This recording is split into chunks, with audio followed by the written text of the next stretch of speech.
Could you just go over kind of some of the work you've done to help others in this time? All your charity work. Can you just go over that a little bit and what that's been like for you?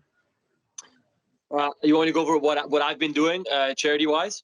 Yeah, exactly. Yeah, I mean, I'll just kind of give you a full through or a walkthrough of what happened for me. I mean, when we kind of had that game canceled against Houston, I think it was for the first part. I mean, this was early on, and we were looking at the way I was looking at it was more like, okay, this is a break.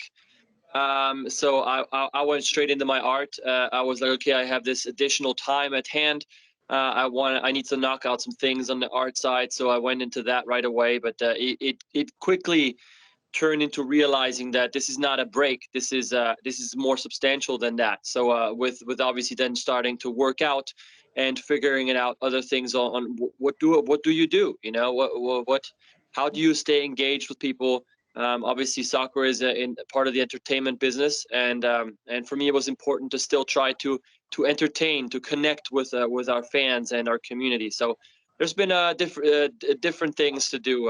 A bunch of us have started making shot call sessions available, which is video game sessions that people can play with us.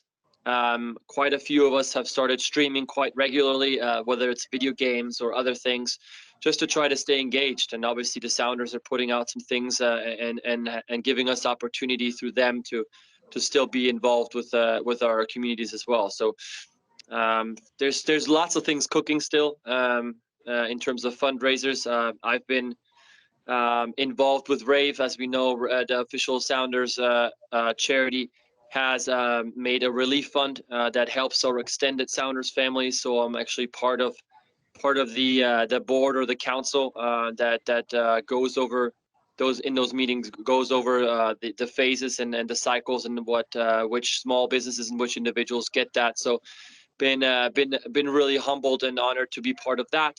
I recently obviously did some artwork with Roger Bennett from Men in Blazers that was going to charity as well.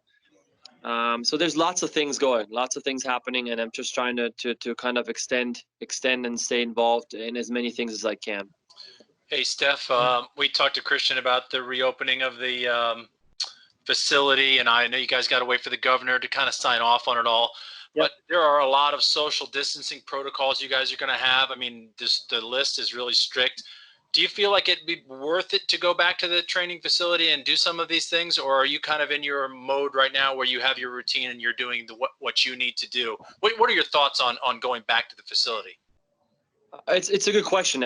It really depends on what can I get out of it. You're absolutely right. So if all I can do is work with our strength and conditioning guy, Sean, no offense, Sean, but I can probably do that at home. If I can go on a pitch with Tom Dutra on a one-on-one session, now we're talking, right? Because if I can go one-on-one with him for an hour and I can really start working on things that I simply cannot work on at home, then that's something that would be major benefit to me as a goalkeeper, and if we can emulate that for individual players, we have some top coaches on the defensive side, on the offensive side, and I'm sure there's some things that we could do on an individual basis if that could be done safely. As you mentioned, obviously, it's not just what the league allows us to do, but it's also what we are allowed to do on a state, county, and even a city level. So I want us to all stay together because we've done so well as a state. I'm very proud of my fellow Washingtonians. And so we're not going to just all of a sudden now splinter off and say, hey, we're going to do our own thing and we'll follow MLS protocol. I think there's some ideas that we have as an organization on how we would love to follow MLS protocol, but we want to make sure that our state knows what that is and signs off on it, and we're still being good citizens. Steph, Jose Moreno, how hard has it been to adjust from a mental perspective of getting your off season, getting ready to go, getting yourself in that mindset of I'm ready for 8 months of soccer, and then have it all halt, and then now having to possibly restart that again? Has that been difficult from a mental perspective? I think it's been a bit frustrating right now. The difficult part is yet to come on that mental challenge, because frustrating because yes, you work you work your butt off in preseason to be in shape, and you kind of get amped up to finally be on the pitch. We got that experience. We played a couple games. We're feeling great, and now it gets taken away. Frustrating. Difficult, I think, is going to be when we have to go back in. Right now, it's almost like, okay, the season's over in terms of how you would handle it mentally. And you're in a sort of an off-season phase, if you will. Obviously, we're working out much more than that. But I think so quickly after going through that ramp-up process, physically and mentally, to undertake that again, that will be difficult. So I think that challenge is still ahead of us. I'm eager to face it, obviously. Steph, you alluded to it a little bit there. We're talking about some of the challenges of this. And with all of that and hanging a banner, I mean, it's already difficult enough being the defending champion and with all these teams kind of gunning for you guys. But with all this kind of in play now with the pandemic, how difficult do you think that will be if we're able to play games later on this summer and fall? Look, I mean, I at this point, we have to put things in perspective. You know, we always want to go back and go back to normal. I don't think there will be a normal season. You know, I mean, it would be really nice if you can play all our games, do it in a safe manner for everybody, and also get quality games out of it, right? That's another thing. I mean, do we really just want to have 30+ games thrown out there and the quality is really lacking and players are getting hurt left and right? I don't know. I have full confidence in the people that make those calls in terms of how that shapes up. Yeah, I think I was looking forward to getting a chance to really defend our title, because we saw how difficult that was in 2017. You know, 2016 was amazing. 2017 proved difficult. You get into a bit of a lull, and teams are gunning for you. So I think it would have been nice to show that experience that we had gained there and really applied in 2020. But at this point, yeah, like I said, there's bigger things in life, and I'm just happy if we can get out of this all together safely. Steph, I'm wondering, you just said how there's not going to be a normal season, and I'm wondering when you. For that. Oh, sorry, froze there. I'm wondering, you said you don't expect a normal season. So in terms of however many games get played, what's your thoughts on playing in front of an empty stadium, or if you have to, or if you would like to play in front of fans at all costs?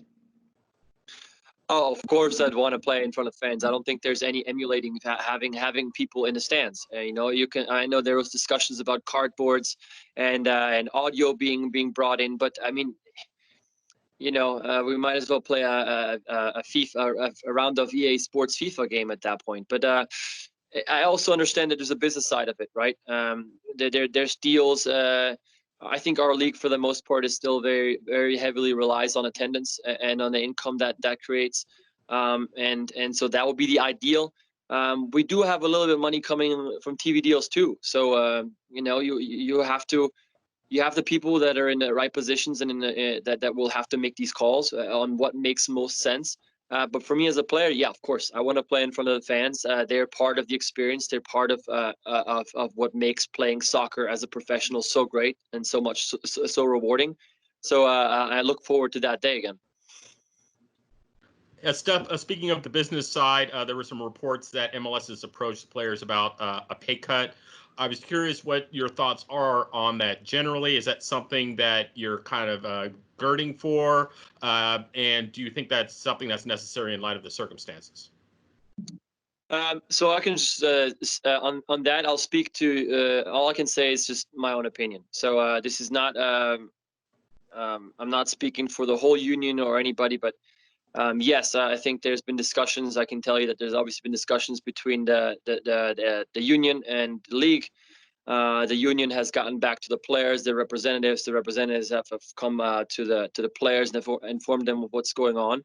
For me personally, I saw this coming. To be fair, I personally, I think we are part of society just like everybody else, and this affects everybody. So I want to do my part. I want to do my part, where if that means some of the money that I was, promised, I'm not going to be getting, or I'm going to be getting at a later point, or whatever we come up with. I think we're ready to do our part. I sense that within the union. But it was just, I think that the first words that we heard from the league were a little bit shocking for some. Again, I want to remind people that are maybe not understanding that the way our contracts work are a little bit different. You take the risks when you sign a contract that you could be blowing up and going to World Cup and not making a single dollar more. But you also know that, hey, this is the money that I'm going to be getting for 2-3 years at most. We're not getting 10-year deals here. So you kind of live accordingly as well. And obviously your future plans when you're done playing soccer, you have that in mind as well, because for most people, their incomes will go down drastically once they're done playing. So again, it's just, I think we're eager to do our part, but it has to make sense for everybody at the same time. Hello, Steph. This is Salvador Perez from Goal.com in Mexico. If MLS decides on the return of the season, if they decide to get closed doors, how can you take that determination of MLS if the games of the season, because of the coronavirus, were played up closed doors? How would I view that? Is that your question? How if we would do that? Like I said, I'm stuck at home. I'm working out at home right now. I'm looking at it one step at a time. I'm eager to get back on the pitch training first. If that means that we can do it safely on an individual basis, on a one-on-one basis, that's the first step that I'm looking at. Can we then upgrade to 4 people? Great. All these things for me in terms of when can we get back in the stadium? When can we get back into a stadium full of fans? I just rely on the people that actually have the data and have the knowledge and have to make these decisions, that they will make the right decisions. That is not what I'm here or I'm getting paid to decide or to even think about.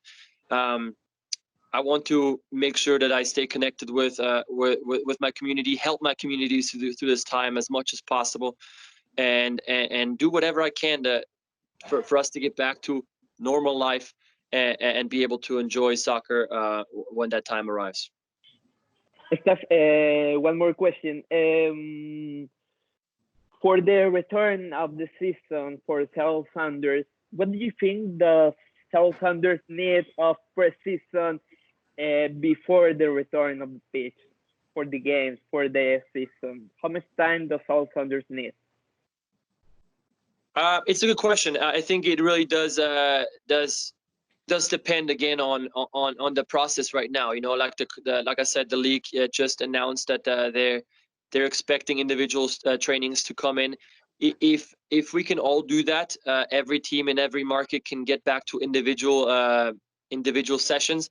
I think that could possibly shorten the time that we need as a unit to be prepared when we can get back to full team training. So hopefully that can actually kick off at some point, and then I would expect probably a two week window of full trainings that is probably going to be needed to be able to put a product on the field that's safe for players, but also enjoyable for people to watch, right? Because we don't want to be, we want to have some qualities that we can display and make sure we can also do that safely.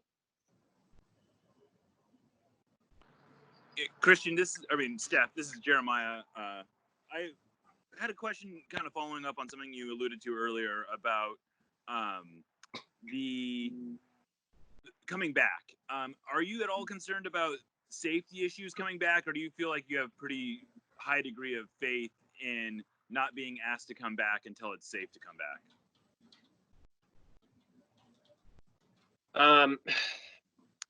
Am I worried about it?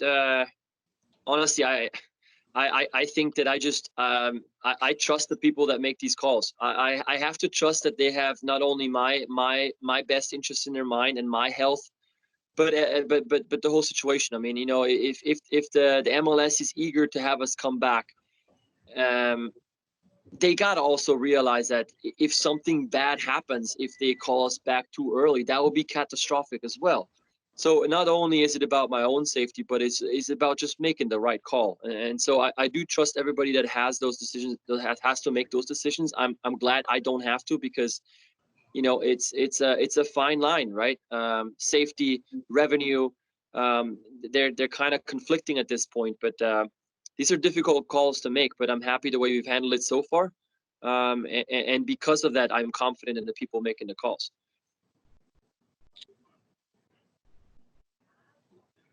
Any other questions for Steph, guys? One or two more?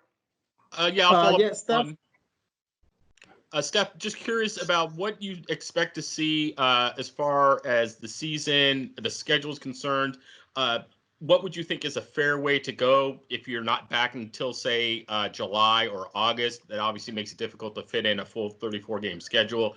So what kind of format would you prefer to see under those circumstances?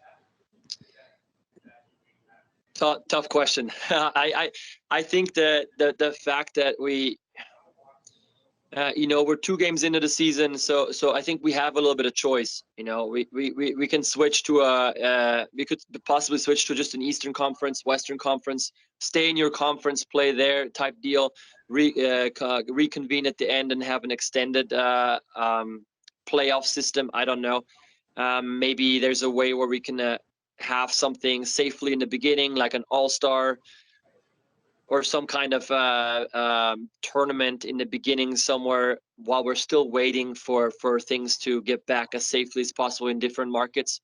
That would maybe give us a little bit more time to actually get back into all those markets. I'm not sure, honestly. I just hope that we can play as many games as possible, but also as safely as possible. Because if you're looking at playing 3 games a week and traveling to the East Coast, to Orlando on Sunday, back to a home game on Wednesday, and then going back to DC the next or on that weekend, I don't think that's sustainable. So then that would probably mean that teams are forced to really make conscious decisions on which players go where. And I don't know if that's what we want. Again, these are just all decisions that are going to be difficult for people to make. I think we have options, so that's a good thing, right? We're not just like an EPL, and it.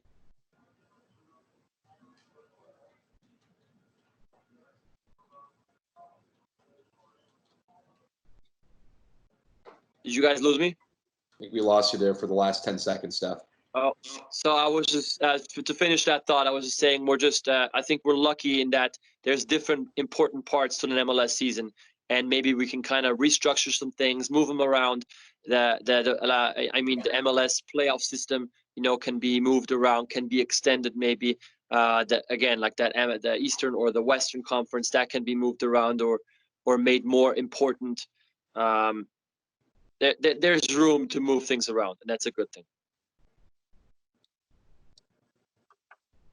Is there time for one more question, Alex? Yeah, go for it. No problem. Okay, Steph, hi, I'm Rachel from Last Word on Soccer. I asked this to Christian as well, but in terms of communication, how are you kind of keeping up with your, teammates, keeping communication with them and your coaches as well?